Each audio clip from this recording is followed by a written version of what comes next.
الزمالك يجدد لهداف الفريق وينهي الاتفاق مع لاعب آخر. الزمالك يحل مشكلته مع اتحاد الكرة المصري.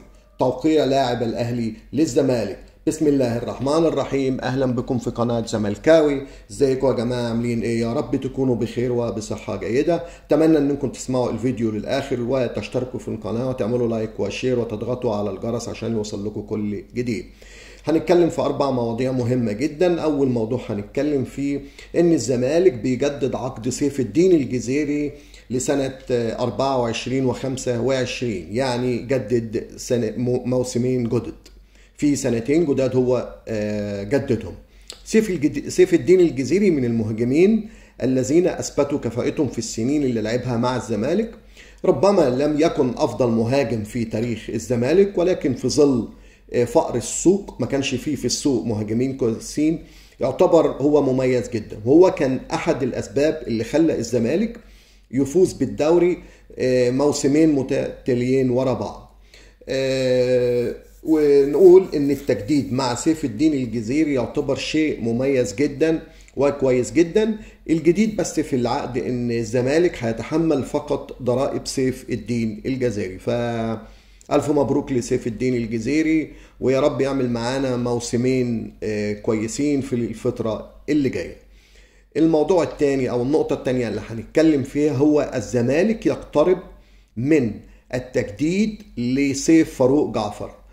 هو فاضل الرتوش الأخيرة بس تتحط على هذا الاتفاق، ويعتبر هذا التجديد حاجة مميزة جدا، لأن الزمالك محتاج كل اللاعيبة في البطولة العربية. وبعدين سيف فاروق جعفر يعتبر برضو لاعب مميز جدا، وهو هيكتسب خبرات في الفترة اللي جاية، واحنا بصراحة محتاجين كل اللعيبة برضو في البطولة العربية. فانا بعتبر ان التجديد له بيعتبر شيء مميز جدا بالنسبة لسيف فاروق جعفر. الف مبروك لسيف فاروق جعفر، ونتمنى منه المزيد في الفترة القادمة. الموضوع الثالث اللي احنا هنتكلم فيه هو تأكيد نهائي بحل أزمة نادي الزمالك مع اتحاد كرة القدم.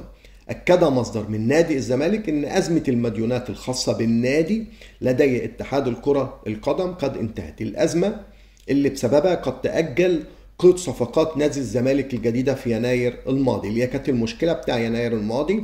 دلوقتي الزمالك بيحل المشكلة دي.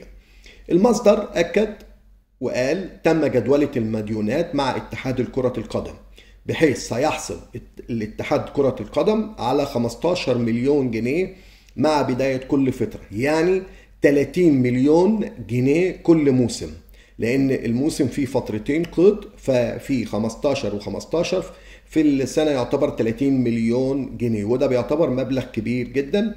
يعني المعروف اللي هو اتعرف ان مديونية الزمالك يقال انها 80 مليون جنيه، يعني في خلال 3 سنوات ممكن الزمالك ينهي هذه المديونية. وانا بعتبر ديت خطوة مهمة جدا للزمالك علشان يخلص كل المديونات ديت ويحل مشكلته مع اتحاد الكرة المصري، بحيث ما يحصلش نفس المشكلة اللي حصلت في يناير اللي فات في تسجيل 3 لعيبة اللي كانت فيها مشكلة جدا ومعرفناش نسجلهم، وبعد كده سجلناهم وبعد كده لعبناهم، وبرضه في النهاية ما استفدناش منهم قوي. فيعتبر ان دي خطوة ايجابية من نادي الزمالك ان هو بيحاول يخلص المديونيات اللي عنده. في الخبر الرابع بقى اللي احنا هنقوله دلوقتي، وده يعتبر اخر خبر، اخبار واردة من نادي الزمالك بالحصول على توقيع احمد اسماعيل، ده لاعب فريق كرة السلة بالنادي الاهلي سابقا. اللاعب انتهى تعاقده مع الاهلي بنهاية الموسم، ولم يجدد تعاقده مع الاهلي بسبب في الاختلافات في بعض الامور. هو انتقل الى نادي الزمالك دلوقتي في الوقت الحالي، ووفقا للاخبار اللي جايه ان بعد بضعة ساعات سوف يعلن الزمالك عن انتقال اللاعب الى نادي الزمالك. العقد ده عبارة عن انه هو مدته لمدة 3 سنين، وان الزمالك بيعمل كده ليه؟ بيجيب اللاعب ده ليه؟ علشان الزمالك عايز يدعم الفريق في الموسم القادم، لان الزمالك بصراحة محتاج ان هو عايز يعمل فريق سلة يكون قوي، يكون افضل من السنة اللي احنا فيها ديت. وده بالنسبة للأربع مواضيع اللي احنا اتكلمنا فيهم النهاردة، اللي هو تجديد سيف الدين الجزيري، وسيف فاروق جعفر بيقترب من التجديد، فاضل الرتوش الأخيرة، والفلوس انتهت. والسلام عليكم ورحمة الله وبركاته.